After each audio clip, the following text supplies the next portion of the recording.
Putin का मकसद अब सिर्फ यूक्रेन में जीत हासिल करना नहीं बल्कि नाटो से बदला लेना भी है। यह माना जा रहा है कि पुतिन यूक्रेन जीत जाते हैं तो उनका अगला टारगेट बाल्टिक देश होंगे और इसके लिए रूस ने विध्वंसक प्लानिंग की है। दूसरी तरफ नाटो को इसका अंदेशा हो गया। ऐसे में नाटो ने बाल्टिक से लेकर नॉर्डिक तक एक ऐसा चक्रव्यूह तैयार किया है जिससे रूस कभी ना भेद पाए। और इसके अलावा यूक्रेन ने लेडी ब्रिगेड को अग्रिम मोर्चे पर लगाकर रूस को बैकफुट पर लाने की बड़ी तैयारी की है। साथ ही तीनों बाल्टिक देशों की महिला प्राइम मिनिस्टर ने ऐलान कर दिया है कि नाटो के साथ मिलकर न सिर्फ पुतिन के मंसूबों को रौंदा जाएगा बल्कि ऐसा सबक सिखाया जाएगा जिससे रूस फिर कभी बाल्टिक की तरफ नजर उठाकर ना देख सके।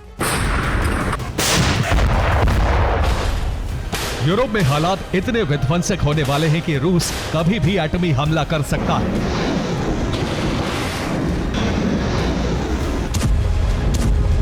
और उसके निशाने पर बाल्टिक देश सबसे पहले नंबर पर है। इसकी वजह समझिए।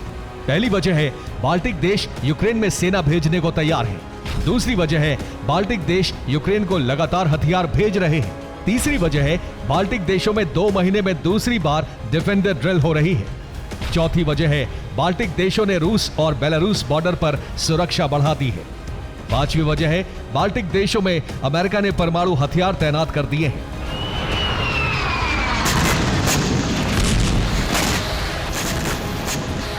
यानी लिथुआनिया, लातविया और एस्टोनिया हर विध्वंसक कदम के लिए तैयार है। फिर चाहे यूरोप में एटमी युद्ध ही क्यों ना शुरू हो जाए। वैसे भी तीनों देशों की शासन अध्यक्ष महिलाएं हैं जो लगातार पुतिन की नीति की सबसे बड़ी आलोचक रही हैं।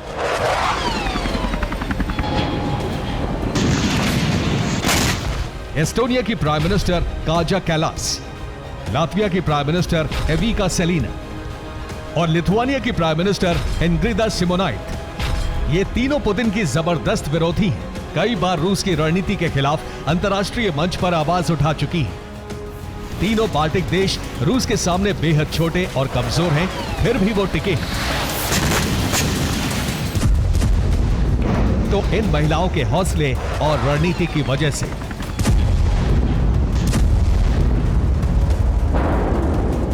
इसका असर यह हुआ कि नाटो ने आगे आकर बाल्टिक देशों में न सिर्फ परमाणु हथियारों की तैनाती कर दी बल्कि उनकी सरहद पर अतिरिक्त हथियार तैनात करके रूस बेलारूस से सुरक्षा तंत्र तैयार किया।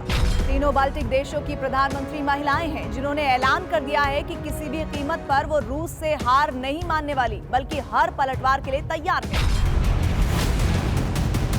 इसी तरह यूक्रेन ने भी एक लेडी ब्रिगेड तैयार की है जो फ्रंट फुट पर जाकर रूस के खिलाफ युद्ध लड़ेगी, जिसके लिए भर्ती भी शुरू हो गई है। खास बात यह है कि यूक्रेनी फौज में भर्ती के लिए किसी डिग्री की जरूरत नहीं है, बस देश पर मर मिटने का जज्बा होना चाहिए। बाकी हथियार चलाने और मिलिट्री ट्रेनिंग यूक्रेनी फौज के अधिकारी देंगे। एक आंकड़े के मुताबिक 2014 में यूक्रेन की आर्मी में करीब 50,000 महिला सैनिक थी, जिसमें 16,500 मिलिट्री ऑपरेशन में शामिल थी। इनकी संख्या 40% बढ़ चुकी है। यानी इस वक्त रूस से करीब 70,000 महिलाएं युद्ध लड़ रही हैं, जिसमें से करीब 20,000 महिलाएं अग्रिम मोर्चे पर तैनात हैं।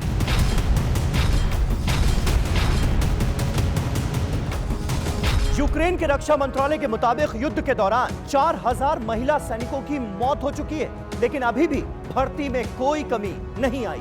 महिला सैनिकों को मेडिकल कैंप के अलावा इन्फेंट्री और कॉम्बैट ऑपरेशन में भी भेजा जा रहा है। कई महिलाएं तो टैंक अब यह साफ हो चुका है कि यूक्रेन में नेटो देशों के सैनिक पहुंच गए हैं, जो यूक्रेनी सैनिकों को न सिर्फ ट्रेनिंग दे रहे हैं बल्कि फ्रंट फुट पर जाकर युद्ध भी लड़ रहे हैं।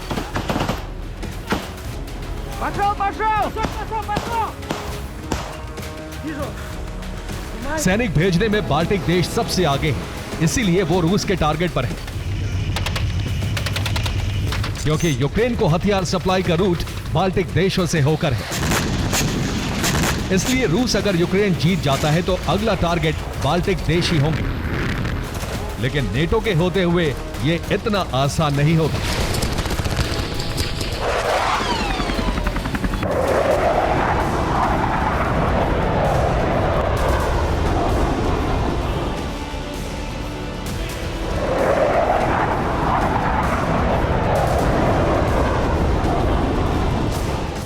पोलैंड से नॉर्वे तक ड्रोन चक्रव्यूह के जरिए नेटो बाल्टिक देशों को सुरक्षित करना चाहता है। इसके अलावा अमेरिका के न्यूक्लियर बॉम्बर B-52 भी लंदन में तैनात कर दिए गए हैं, जो रूस के एटमी बेस कैलिनिनग्राद को काउंटर कर सकते हैं।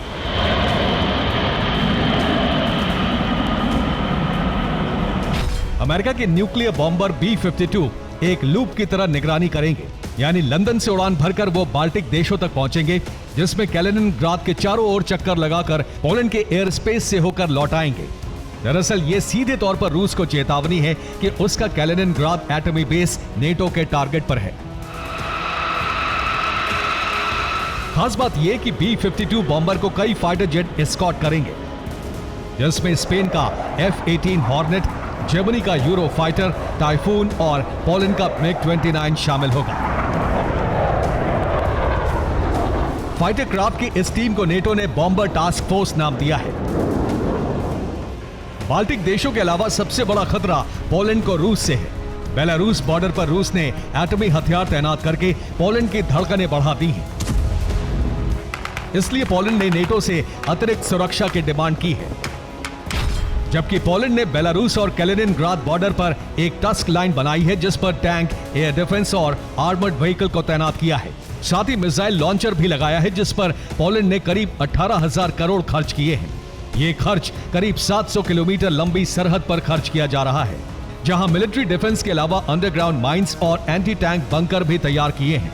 इसी तरह की तैयारी एस्टोनिया ने भी की है। उसने 500 से ज्यादा बंकर बना लिए हैं, जबकि एस्टोनिया के साथ मिलकर लिथुआनिया और लातविया डिफेंडर ड्रिल करने जा रहे हैं, जिसमें 90,000 एक्टिव सैनिक हैं और दूसरे बॉर्डर पर कुल 3 लाख सैनिक मौजूद हैं। यानी नेटो फ्रंट फुट पर आकर न सिर्फ यूक्रेन के अलावा बाल्टिक और नॉर्डिक देशों की सुरक्षा में जुटा है, बल्कि रूस से बड़े युद्ध की तैयारी भी कर रहा है। अब सवाल उठ रहा है कि रूस कितना विध्वंसक पलटवार करता है, क्योंकि बाल्टिक देश यूक्रेन के बाद पुतिन के अगले टारगेट हैं। Bureau report, TV9 Bharatvarsh.